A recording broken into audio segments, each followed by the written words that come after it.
Tahu tak guys, dengan 3 grade kepujian SPM sahaja, kita dah boleh mulakan perjalanan pengajian kita di JMI yang sedang hangat di pasaran. Program apa tu cikgu?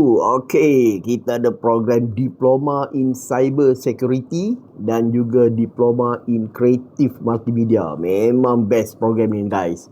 Okey, untuk program Cyber Security ni, dia punya pengajian dia 70%. 70% adalah praktikal dan 30% adalah berbentuk teori.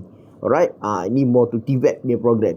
Dan paling menarik guys, ini yang paling menarik. Pelajar berpeluang untuk mendapat pensijilan akademik dalam bentuk industri tau ni, iaitu Cisco Academic Certification.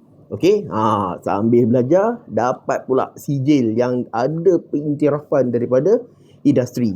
Kalau untuk program Diploma in Creative Multimedia, mana-mana yang minat bidang videografik, okey, yang bidang animasi, kita boleh explore dalam diploma ini untuk bidang-bidang seperti 2D dan 3D animation. Menarik tak?